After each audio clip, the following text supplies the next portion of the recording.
tout à l'heure, hein, les questions qui n'ont pas été répondues, on vous répondra dans un emailing, on apportera les précisions nécessaires à ce moment-là. Merci Jean-Marc, et puis donc à toi Lucie.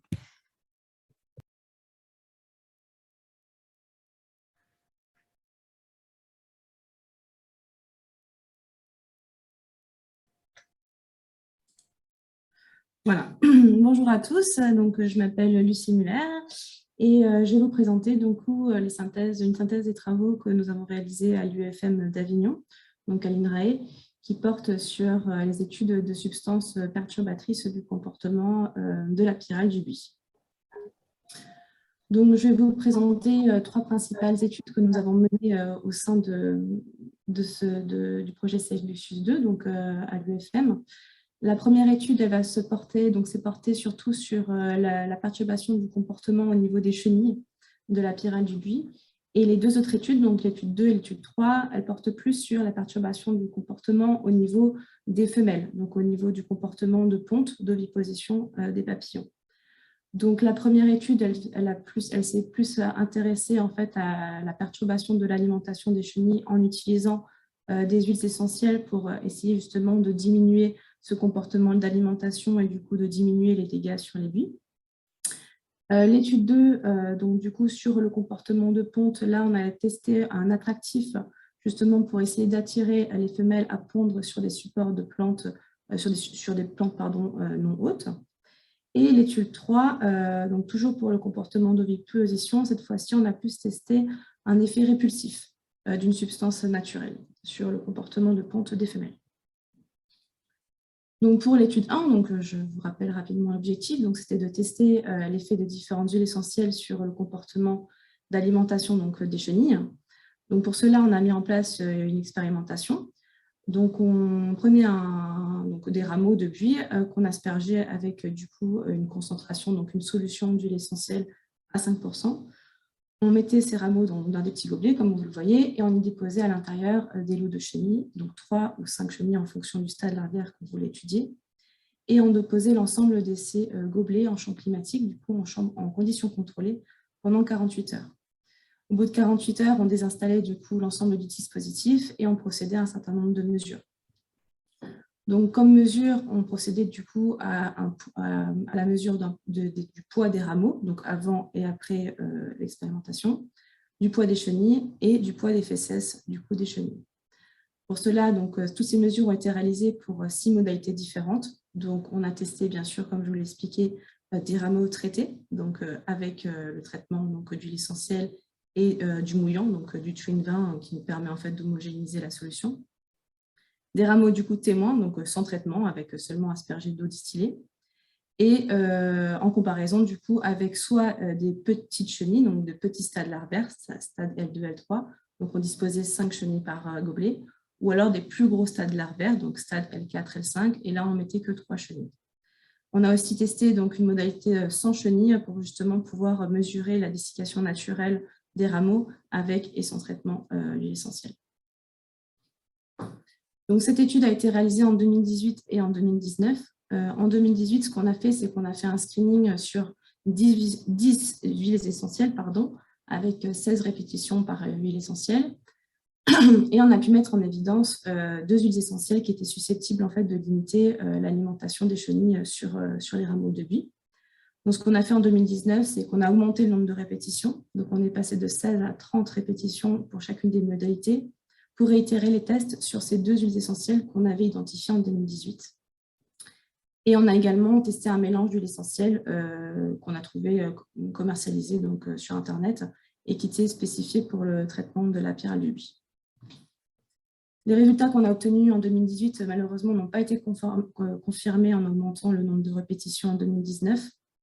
On n'a pas pu mettre en évidence d'effets répulsifs sur l'alimentation des chenilles par l'utilisation d'huiles essentielles suivant nos conditions d'expérimentation. Une des hypothèses qu'on peut émettre pour expliquer aussi ces résultats sont le fait que les chenilles sont capables de dégrader, de métaboliser les alcaloïdes qui sont présents dans le buis et que peut-être cette capacité métabolique leur permet aussi de dégrader les substances actives des huiles essentielles. Pour l'étude numéro 2, donc là, on part plus sur le comportement de ponte des femelles. Donc, je vous rappelle rapidement l'objectif. Donc, c'était de tester une solution d'extrait naturel comme attractif sur le comportement de ponte des femelles de pyrale du buis, pour développer évidemment une nouvelle méthode de gestion de ce ravageur vers différentes espèces de plantes non hôtes. Donc, ce qu'on a fait, c'est qu'on a testé 4 essences, donc le troène, le chêne vert, le fusain et le houx. Pourquoi est-ce qu'on a testé donc, ces différentes essences? En fait, on s'est basé sur des publications qui émettaient l'hypothèse que ces plantes pouvaient être potentiellement des plantes hôtes pour la pyrale du buis. Et du coup, on les a sélectionnées pour tester notre attractif dessus. Donc, pour cela, on a mis en place une autre expérimentation. Donc, on a mis en place une expérimentation à 2 choix, donc dans des petites cages de comportement, comme vous voyez sur l'écran. Donc, dans ces cages de comportement, on a proposé 2 choix aux papillons donc pour pondre, donc poursuivant 3 modalités différentes. La première modalité, donc ce qu'on appelle la modalité témoin, donc on a voulu comparer un rameau de buis avec un rameau des 4 essences mais non traitées, justement pour pouvoir identifier l'attraction, on va dire, naturelle de l'essence. On a voulu tester. La modalité 1, on a voulu comparer une essence, donc un rameau d'une essence non traitée avec l'essence traitée avec notre attractif, pour justement là pouvoir tester évaluer le pouvoir attractif de notre solution attractive. Et pour la modalité 2, on a comparé du buis, donc un rameau de buis, avec justement l'essence traitée avec notre attractif, pour justement savoir si le pouvoir attractif était comparable à celui du buis. Donc, on a procédé à ces répétitions, donc 9 répétitions pour l'ensemble des modalités, dans des cages de comportement qu'on a placées du coup en chambre climatique pendant 72 heures. Et au bout de 72 heures, on a comptabilisé le nombre d'œufs pondus sur chaque rameau. Donc, cette expérience, on l'a réalisée en 2019 et en 2020. En 2019, on a pu mettre en évidence un effet attractif de cet extrait naturel. Comme c'était une étude préliminaire, on n'avait réalisé que 3 répétitions pour l'ensemble de ces modalités. Du coup, en 2020, on a voulu confirmer ces résultats en augmentant le nombre de répétitions. Donc, on est passé de 3 à 9 répétitions pour tester cet effet attractif. Donc, voici les résultats donc 2019 et 2020 qui ont été concaténés ensemble. Donc, pour cette diapo-là, vous voyez, donc, ça représente la modalité témoin, donc, quand on a comparé le buis avec l'essence non traitée, justement pour pouvoir identifier le pouvoir attractif de l'essence non traitée. On voit bien que du coup, pour chaque plot représente une essence. Vous avez le fusain, le chêne vert, le troène et le houx. Et on voit que pour l'ensemble de ces 4 essences, on a davantage d'œufs qui ont été pondus sur le buis non traité en comparaison avec le buis traité. Donc que le pouvoir attractif de ces essences-là n'est pas forcément mis en avant. Pour la modalité 1, on a comparé l'essence non traitée avec l'essence traitée. Là, donc avec notre solution attractive, là, on se rend compte que pour l'ensemble des essences testées, on voit qu'on a plus d'œufs qui sont pondus à chaque fois sur l'essence qui a été traitée avec notre solution attractive. Donc, le pouvoir d'attraction de la solution attractive a été mis en avant. Enfin, quand on a comparé donc, un rameau de buis avec une essence traitée, on se rend compte donc, pour le fusain donc, sur les plots verts et pour le troène sur les plots bleus que le nombre d'œufs est comparable sur l'essence traitée en comparaison avec le buis. Donc, on a la même proportion à peu près d'œufs qui sont pondus, que ce soit sur le buis ou sur l'essence traitée, pour le fusain et pour le troène. Donc, ce qu'on peut en dire, c'est que l'effet attractif, il y a bien un effet attractif significatif de notre solution attractive qui permet aux femelles de pondre sur des plantes non hôtes. Ce qu'il faut bien noter, c'est que la descendance ne survit pas sur ces plantes non hôtes. Donc, même si les femelles de la pyrale du buis ont pondu leurs œufs sur ces plantes-là, il n'y a pas eu de comportement d'alimentation des chenilles qui ont émergé des œufs. Et aucune descendance n'a survécu. L'effet attractif est équivalent sur le fusain traité et sur le troène traité face au buis. Donc ça, c'est intéressant. Et du coup, il nous faut encore poursuivre cette étude pour étudier donc, cette synergie entre cette solution et ces 2 essences, en augmentant bien sûr encore le nombre de répétitions. Il faut savoir qu'à la suite de cette expérience, nous avons aussi réalisé en 2020 des études complémentaires sur des supports de ponte inertes, C'est-à-dire qu'à la place d'utiliser des plantes hôtes, on a essayé d'utiliser plutôt des supports inertes, donc différents types de papier, de carton, etc., pour justement imiter cette plante hôte et pour tester l'efficacité de différentes solutions attractives. Donc, je ne vous ai pas présenté les résultats là, mais ce qu'on peut en conclure, c'est qu'on a pu mettre en évidence effectivement l'intérêt d'un mélange attractif sur support inerte. Donc, ça marche aussi sur des supports inertes.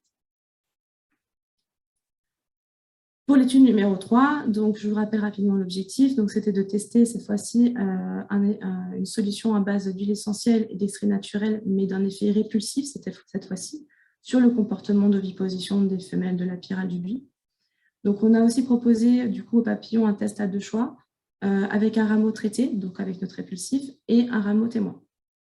Donc, on a mis en place cette expérimentation avec une concentration de 5% pour une huile essentielle, avec du T20, donc comme je disais tout à l'heure, c'est un mouillant, qui nous permet d'homogénéiser la solution, avec un minimum de 5 répétitions, et au bout de 72 heures, on a comptabilisé le nombre d'œufs sur chaque rameau.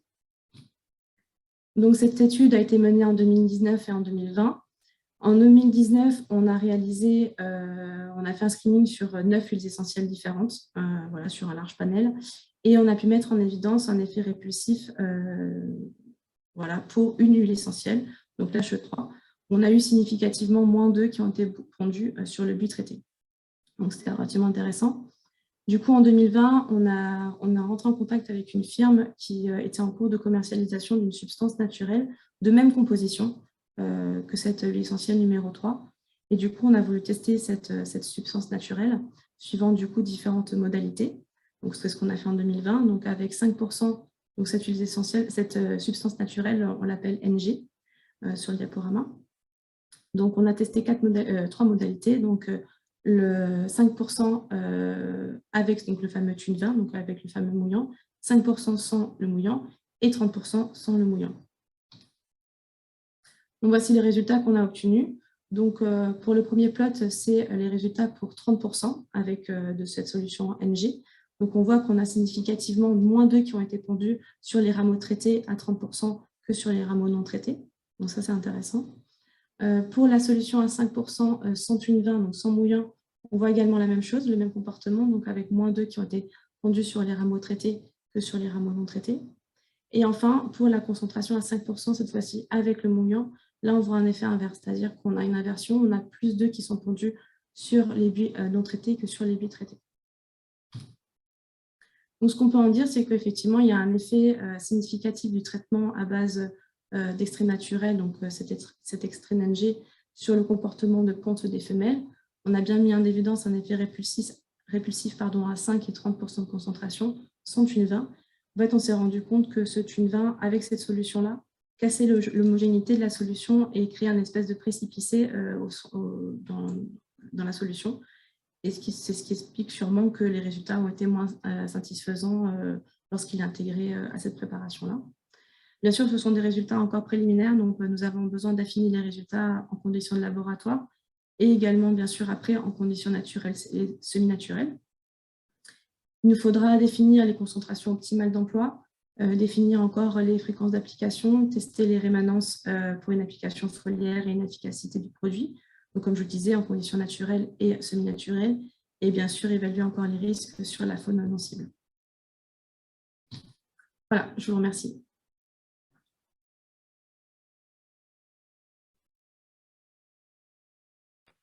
Donc, merci Lucille pour ton intervention.